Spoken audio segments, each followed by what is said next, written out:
All right, hello everybody. It's Dr. Alex Earle here, and it's Hump Day with Dr. Alex Earle. And yes, this is the time that I get to answer all your plastic surgery questions. And once again, if you don't know me, I am Dr. Alex Earle. I am a double board certified plastic surgeon. I am Ivy League educated and Duke trained, and I've been around for over a decade now with thousands of procedures under my belt. Okay, and so I am going to get into all of your questions, but before that, I just wanted to do just a quick presentation on the tummy tuck, because it's something that we've been getting a lot of questions about lately, especially with our new followers here on TikTok. So what's up, everybody? So yes, I know you guys have been asking a lot about the tummy tuck, and so we're going to get into that, and then of course I'll be happy to answer any questions related to tummy tucks, or really just anything else related to plastic surgery. Okay, so the tummy tuck, right? So what is that, right? First of all, what does it include? Who is it for? What are the right candidates? Does everyone need a tummy tuck? Who could avoid the tummy tuck, right? So these are the questions that keep coming up. So who is typically the candidate for the tummy tuck? Well, there's two things that we're looking at, okay? One is the skin, and the other one is the muscle, okay?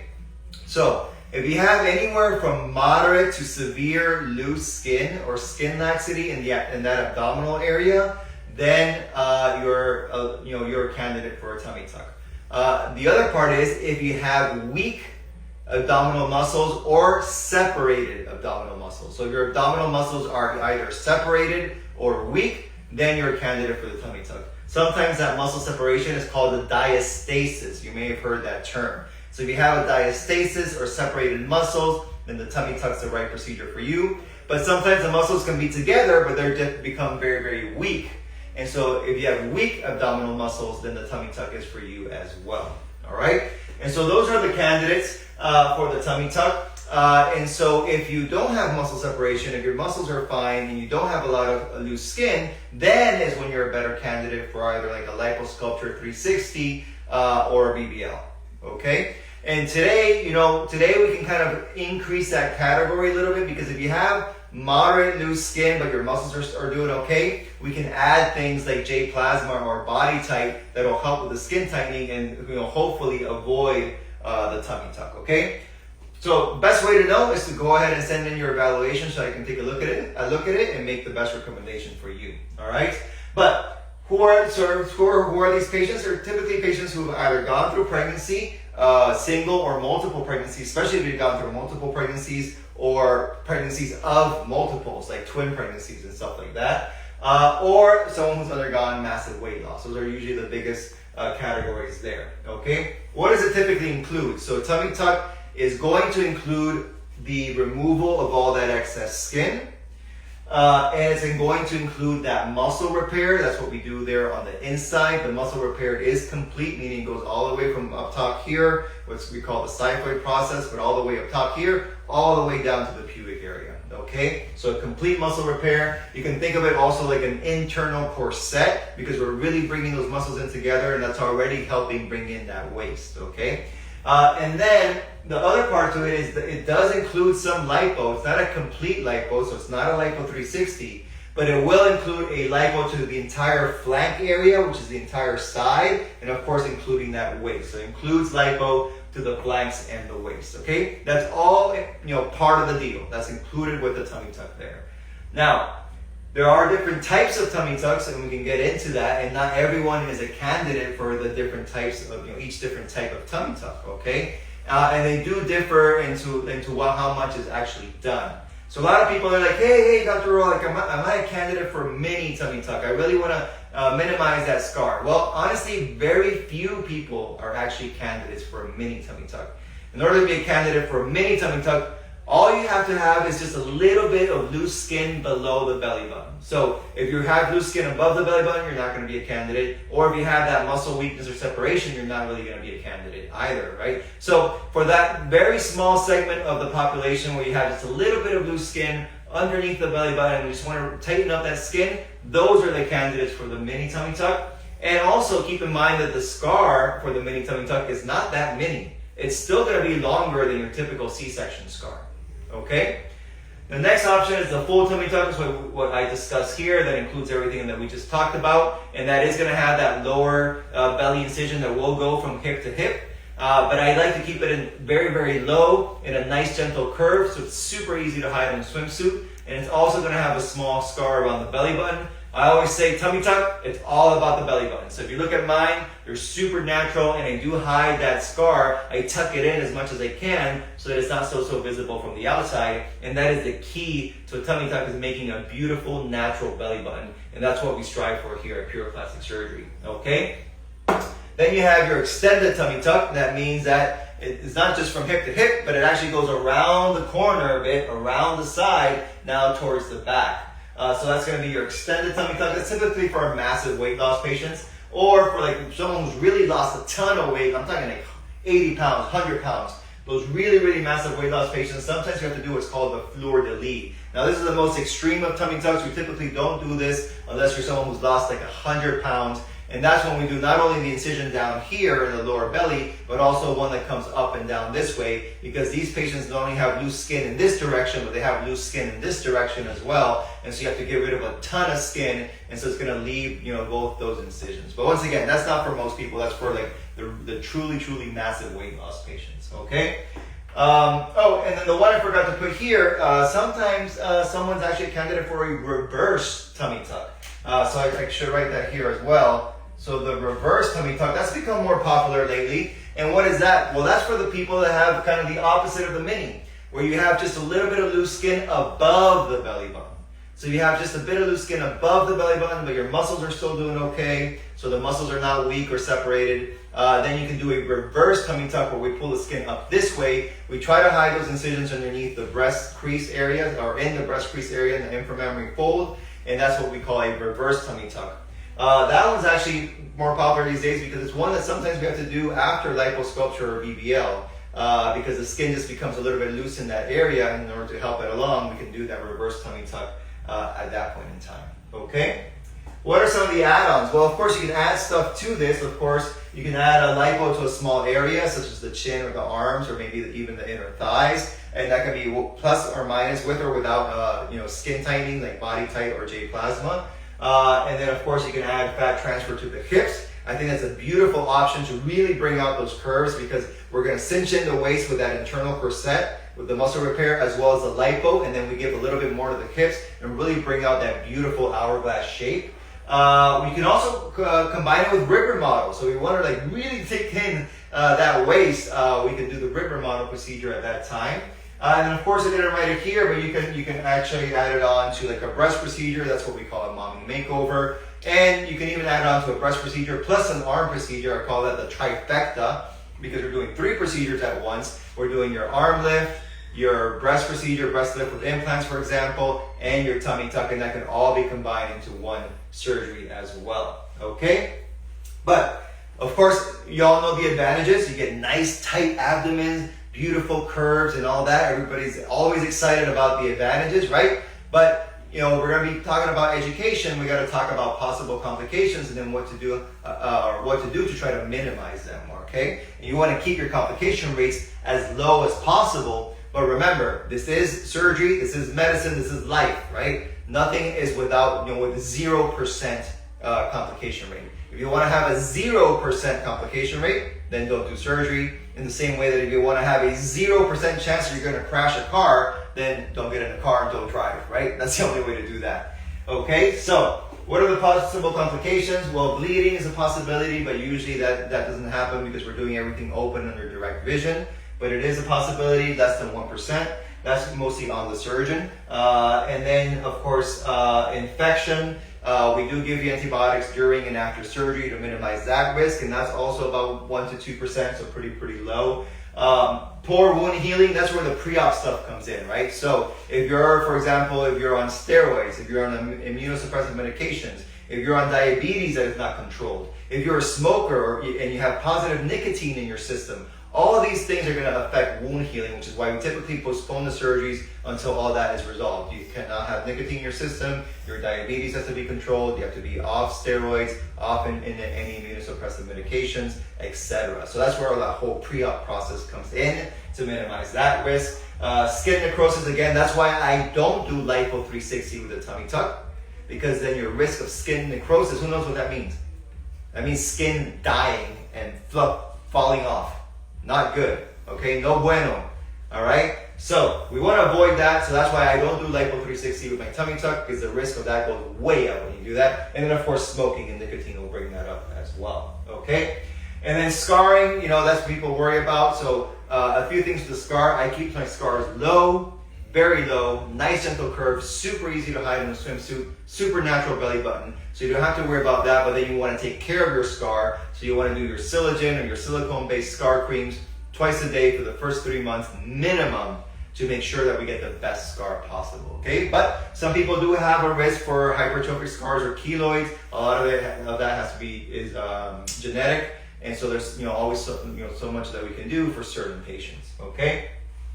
And then last but not least, the one that we do worry about the most is blood clots. So blood clots in the legs, which is your DVT or deep vein thrombosis, or blood clots in the lung, which is what's called a pulmonary embolism. So how do we minimize that risk? Okay, well, for most of my patients, so BMI 30 and below, what we use is we add a sequential compression device. It's a device that goes around the leg there. It keeps the circulation moving, okay? And you use that while you're sleeping, while you're resting, or if you're coming from out of town, you use it on the plane when you fly back home, and that's gonna decrease your risk of blood clots, okay? If you're a little bit of a bigger patient, maybe BMI just above 30, or if it's when we do like the trifecta, for example, the arms and the breast and everything else, then we may add an injection, which is called Lovenox, which is a blood thinner, and that is a possibility as well. Once again, we want to do everything that we can to minimize the risk of blood clots, okay? And then last, before we get into your questions, I want to debunk a myth, because we get this all the time, every day, multiple times a day. And they're like, Doc, if I do my tummy tuck first, then I won't have any fat for my BBL later, okay? And that is not true. I have never seen that happen in my entire career, thousands of cases under my belt. I have never seen it where because someone had a tummy tuck first, that they then didn't have enough fat for their BBL, okay? So if you have the loose skin or you have the loose muscles, weak muscles or separated muscles, I always, 100% of the time, recommend do your tummy tuck first, okay? And then come back 3 months later for your liposculpture 360 and BBL, okay? Because that's gonna give you the best result, the smoothest result, the most natural, most beautiful, long-lasting result with the least complications. So I always recommend doing it that way, okay? But I'm happy to go ahead and answer any questions you may have. Does insurance cover this, or do we have to pay out of pocket? So if you're gonna come to, say for example, a place like here, like Pure Plastic Surgery, it is gonna be out of pocket, right? We don't take insurance here. Now, if you're talking in general, if you have like a diastasis, sometimes some insurance companies may cover that, not all of them. Also, if you have so much loose skin that it's really overhanging and causing a lot of issues like infections or decreased mobility or stuff like that, sometimes the insurance may cover it. But honestly, for the most part, they don't cover it. What if you have a hernia? Great question. So hernias, especially small hernias, like around the belly button or in what we call ventral hernia, so kind of in the middle of the abdomen there, those can be fixed at the time of your tummy tuck. Okay, so, and I'm talking, small to moderate sized hernias. Now, you have a huge hernia for whatever reason, that has to be taken care of first, right? Because that may require mesh. But if you have a small to moderate hernia in that area, it can be fixed, basically taken care of at the time of your tummy tuck. Can someone with previous low iron history have a cosmetic procedure? Yeah, I think for the most part, yes. Especially if you know the diagnosis, if you know that the issue is that you haven't taken in enough iron in your diet, and you can supplement that. So we can give you iron supplementation as well as vitamin C and folic acid, which helps you absorb the iron. And many times when you do that, you can absorb it better. You have more iron in the system, which means that your hemo level will go up to acceptable levels. And as long as it's 12 or above, you're good to go. Does J plasma work? J plasma works really well, especially the newest machine, or the newest device, I should say, of the J plasma, which is the one that we got here. One of the very few people who have it down here in South Florida. It's called the Ayon device, AYON. That is the latest iteration of the J plasma or Renuvian device. And the studies have shown that this device is able to contract the skin up to 60%, which is really quite significant. So the question is, does it work? Yes. Now, does it work for everybody? No. You have to be the right patient, right? If you have severe loose skin, it's not going to work for you. It's not going to substitute a tummy tuck, right? But if you have mild to maybe low moderate amounts of skin laxity or loose skin, the J plasma is going to work really well. And in that case, you can then potentially avoid the tummy tuck. Do you do abdominal etching? Definitely. So we can do abdominal etching, and we can do it at either one stage or second stage. So what I mean by that, you can add some abdominal etching, typically like a soft etch at the time of your tummy tuck, okay? Or if you're already thinking, hey, I'm going to come back 3 months later for my liposculpture 360 or BBL, it can be done when you come back, in that second stage 3 months later. We can do your liposculpture 360, we can do HD or high definition lipo, and plus minus fat transfer BBL at that point in time. So yes, it can certainly be done. For the fleur-de-lis tummy tuck, is it realistic to expect a one and done, or is a revision expected? I would say the revision rate for those surgeries are probably a bit higher. Again, we got to think about who are these types of patients, right? These are patients that have typically had massive weight loss. So I'm talking 100 pounds plus weight loss. So we're talking about a lot of loose skin. And so yes, we're trying to do the best we can. We're trying to remove as much skin in that first stage to really tighten up that abdomen, and that's why we have to do it in both directions, in this way and this way. So you have the lower incision and the midline incision, okay? But these are typically patients that are going to require more procedures because they have loose skin everywhere. So a lot of times they come back, say for example, for an arm lift, or a thigh lift. And so those are great opportunities to take to do any potential small revisions that need to be done at that time. Hey, Dr. Earle, can I do a BBL and a breast augmentation together? I have a low BMI of 22. Okay, so glad you gave me that second part of the information, right? So typically I would say for most patients, I don't combine those procedures because here in Florida, we do have rules given to us by the Florida Department of Health, which all surgeons in Florida are supposed to follow, by the way, right? There are the rules of the Florida Department of Health, and that rule says that when you do something such as a breast augmentation or a tummy tuck or a breast lift, that you're limited as to how much fat you can remove, which is only 1,000 cc's. And typically that's not enough fat to really do a good liposculpture and to really do a good fat transfer, right? However, if you are lower on the BMI range, such as your BMI of 22, well then maybe you don't have a lot more than those 1,000 cc's, and so it could be reasonable to then go ahead and combine those procedures. Now when you do that, you got to think though that your recovery is going to be a bit tougher, right? Because when you do a breast augmentation, you can't be on your chest, and when you do a BBL, you can't be on the buttock and hips.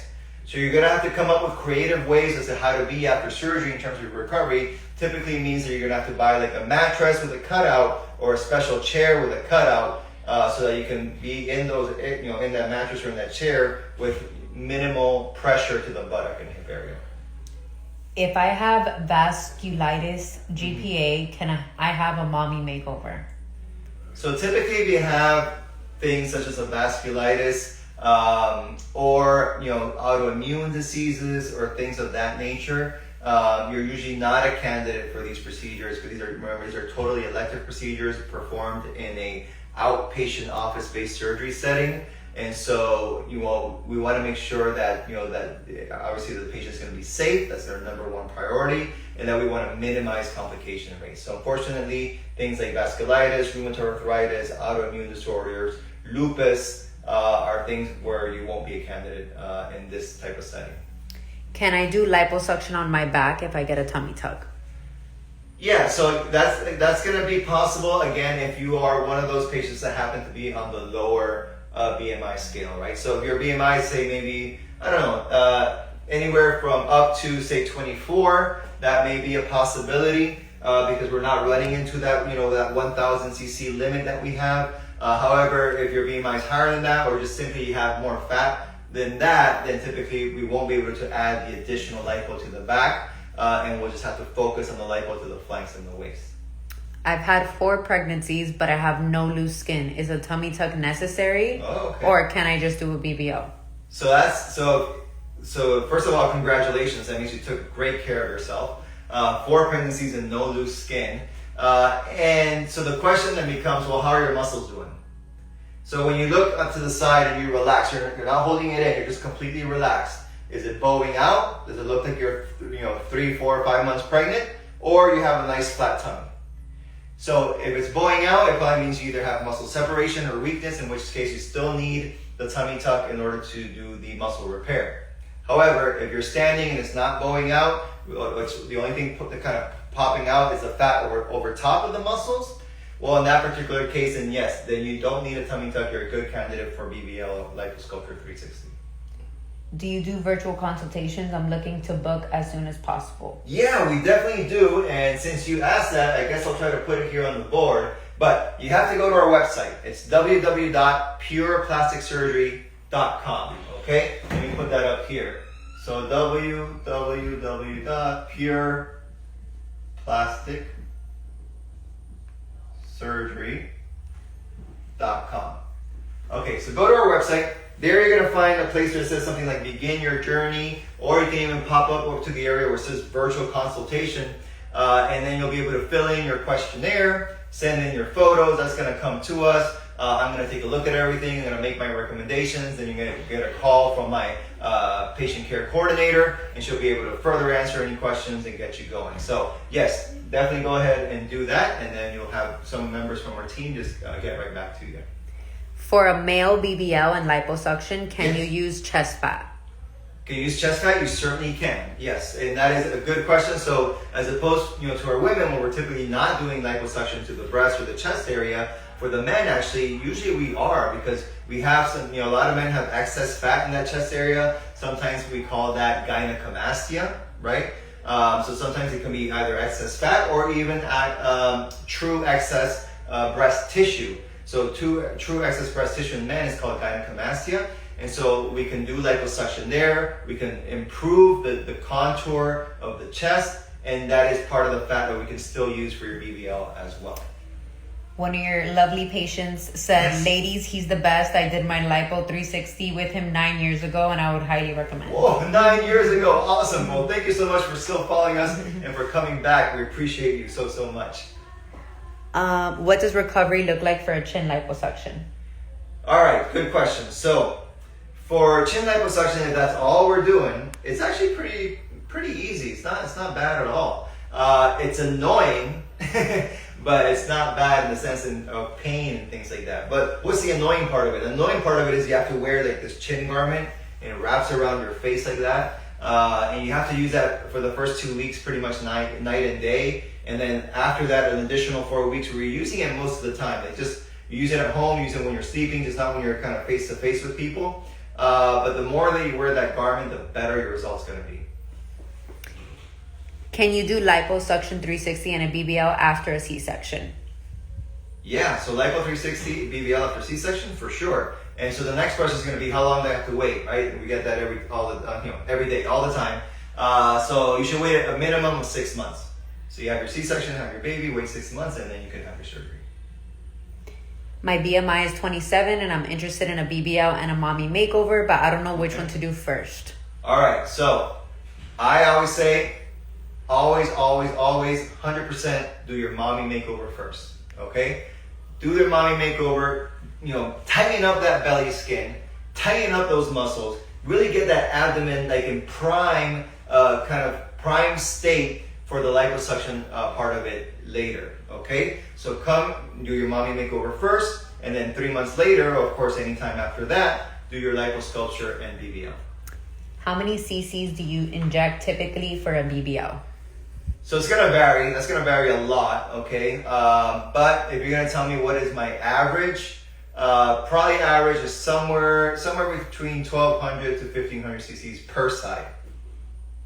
Can you do lipo 360 and a tummy tuck together? Right. So so not really. Okay. Like I said, for most patients, you can't do that.